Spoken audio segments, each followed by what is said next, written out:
Dieu notre Père, nous te confions ce temps en tes mains. Viens nous parler, viens prendre le contrôle et que toi-même tu diriges toutes choses au nom de Jésus. Que ce message puisse nous transformer afin qu'on te ressemble, qu'on parvienne à ta ressemblance au nom de Jésus. Amen. Bienvenue à notre 5e jour de méditation. Aujourd'hui, notre texte de base se trouve dans Romains 6, verset 13.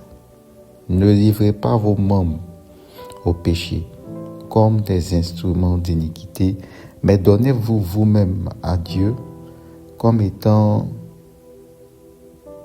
vivants de mort que vous étiez, et offrez à Dieu vos membres comme des instruments de justice. Et donc, ce passage est un passage vraiment très important qui nous dit de ne pas livrer nos membres au péché. Et l'apôtre Paul parle ici à l'église de Rome, c'est-à-dire des chrétiens, des croyants comme toi et moi, qui ont donné leur vie à Jésus. Et il leur dit, ne livrez pas vos membres au péché. Le fait de livrer nos membres au péché ou pas ne dépend pas de Dieu, mais dépend de nous, de toi. C'est pourquoi l'apôtre Paul précise, donnez-vous vous-même à Dieu. Donne-toi toi-même à Dieu. Pour dominer le péché, il faut avoir conscience que Dieu ne va pas faire ce travail à ta place. Mais c'est toi qui dois prendre cette décision, prendre cette responsabilité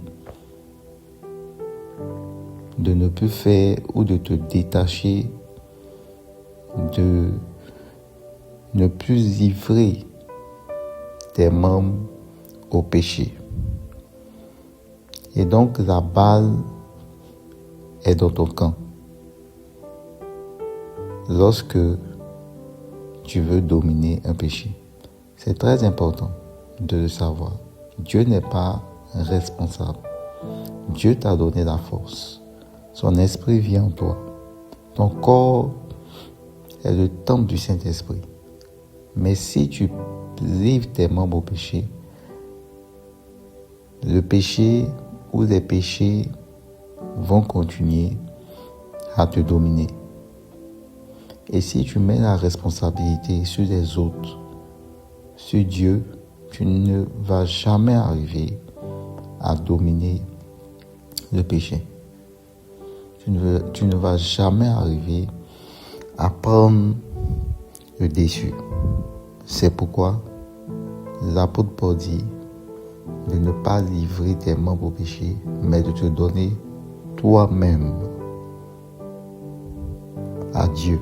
Dieu veut des personnes qui se donnent eux-mêmes à lui. Dieu veut des personnes qui ont pris cette volonté de se consacrer totalement à lui. Dieu veut des personnes qui ont pris la ferme résolution de plaire à Dieu. Dieu veut ce genre de personnes. C'est en étant dans cette dynamique que Dieu pourra se glorifier dans ta vie chrétienne. L'une des choses qui fait que Dieu ne se glorifie pas dans notre vie chrétienne, et généralement, cette chose-là, c'est le péché. C'est le fait qu'on ne vit pas dans la sanctification. C'est le fait qu'on veut se comporter comme les gens du monde, qu'on veut leur ressembler, qu'on veut être chrétien et faire des choses que les païens font, qui ne sont pas bons. Et dont la Bible en parle. C'est pourquoi la plupart d'entre nous, certains frères et sœurs, ne voient pas la gloire de Dieu dans leur vie. Parce que pour eux, le péché est trop fort. La chair est faible et il faut vivre comme ça. Non, c'est faux. C'est un mensonge du diable. L'apôtre Paul dit, ne livrez pas vos membres au péché. C'est possible de ne pas livrer ses membres au péché, mais tout va commencer d'abord par ta ferme résolution, par ta décision de ne pas livrer tes membres au péché et de les livrer à Dieu. C'est en faisant ainsi que tu pourras croître spirituellement. La croissance spirituelle, c'est le fait de se consacrer plus à Dieu, d'obéir à Dieu, de se discipliner, de mettre un cadre dans sa vie pour faire ce que Dieu veut, d'éliminer tout ce qui ne le glorifie pas, de se détacher, de prendre la résolution. Ça ne va pas être facile, ça peut faire des années, des mois, des jours, mais le plus important, lorsque la décision est là, aucun diable de l'enfer ne peut t'empêcher d'atteindre le résultat souhaité.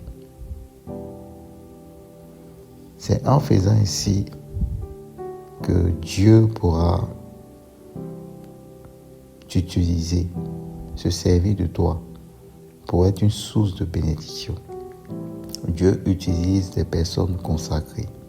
Dieu utilise des personnes qui ont cette résolution de se laisser utiliser par lui.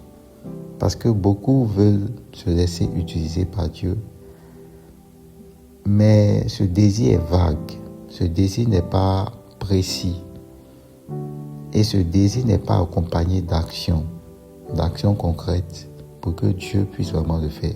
Parce que plus vous êtes sérieux dans votre marche avec le Seigneur, plus Dieu aussi sera sérieux avec vous. Et ça, c'est très important de le savoir. L'apôtre Paul était un chrétien sérieux, était un chrétien fervent d'esprit. Et tous les conseils qu'il donnait par les épîtres, il les appliquait à sa propre personne.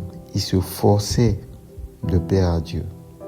Il se forçait de progresser avec Dieu. Il se forçait de ressembler à Christ.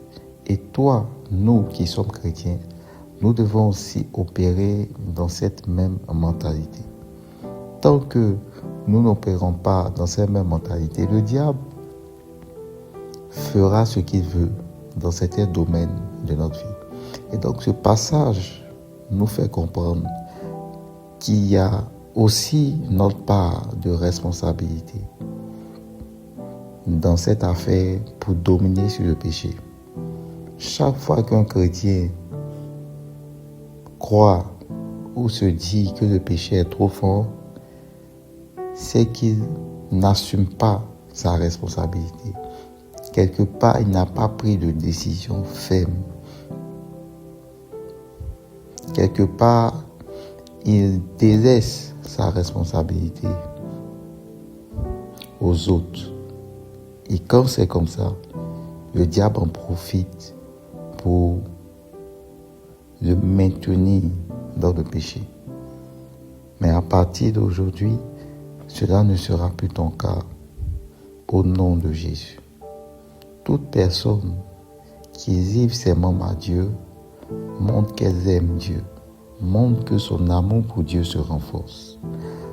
Cette personne est en train de marcher selon la parole de Dieu.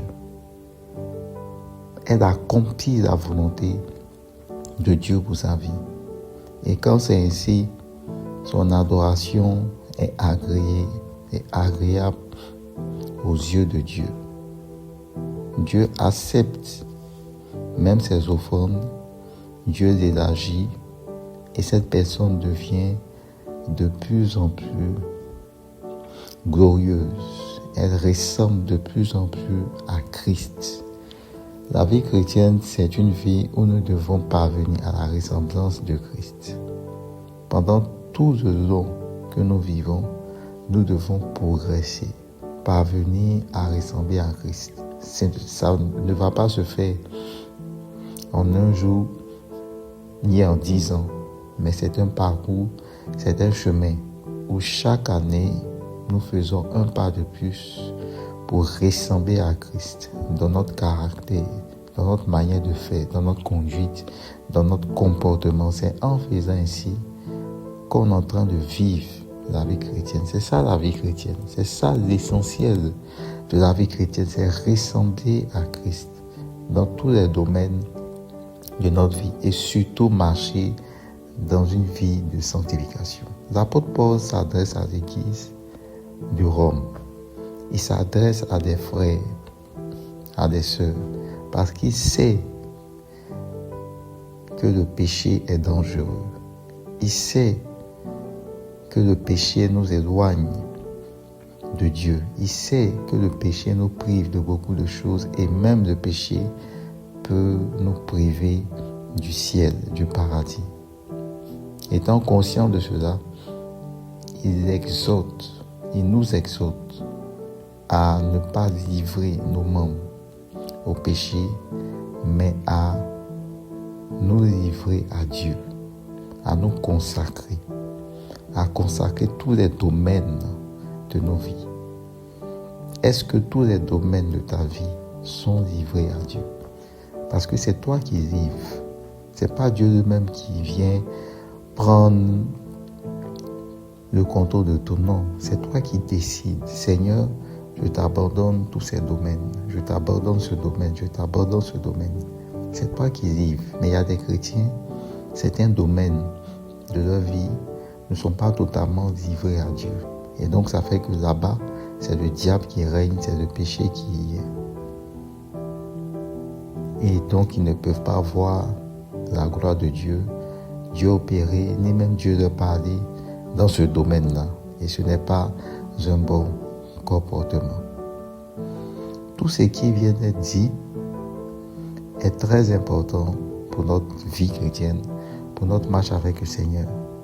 Cependant, si tu vas à l'église, mais que tu n'as pas donné ta vie à Jésus, tu ne pourras jamais dominer sur le péché. À un moment donné, tu vas y arriver, mais ça va finir par disparaître. Ça va finir par s'affaiblir. Tu vas retourner encore dans ce que tu as vomi. Tu ne pourras jamais. Parce que tu n'as pas Christ en toi. Et lorsque Christ vient dans ta vie, il change ta nature. Il change ta nature pécheresse. La Bible nous dit que tous sont péchés, tous sont privés de la gloire de Dieu. Donc nous tous, nous sommes destinés à partir en enfer. Cela ne dépend pas des actes que tu fais, mais de ta nature. Or, quand tu donnes ta vie à Jésus, ta nature change. Alors, si tu veux donner ta vie à Jésus, c'est le moment. Tu peux faire cette prière avec moi. Seigneur Jésus, je te demande pardon. Pardonne-moi pour tous mes péchés, pour tout ce que j'ai commis. Et aujourd'hui, sauve mon âme, afin que je puisse hériter de la vie éternelle. Je crois que tu es mort pour moi et que tu es ressuscité, afin que je puisse être sauvé. Merci Seigneur Jésus, car ton sang m'a purifié, car je suis une nouvelle créature en ce jour. Merci Père, car tu m'acceptes dans ta famille et aujourd'hui je deviens ton fils. Au nom de Jésus que j'ai prié. Amen. Merci Père pour ce temps de méditation. Merci parce que tu nous as parlé encore et tu nous invites à ne pas livrer nos membres au péché, mais à nous livrer totalement à toi. Donne-nous la force d'y arriver. Donne-nous la sagesse de prendre les bonnes décisions afin de créer le cadre qu'il faut pour mieux vivre nos vies de sanctification. C'est au nom de Jésus que nous avons prié. Amen.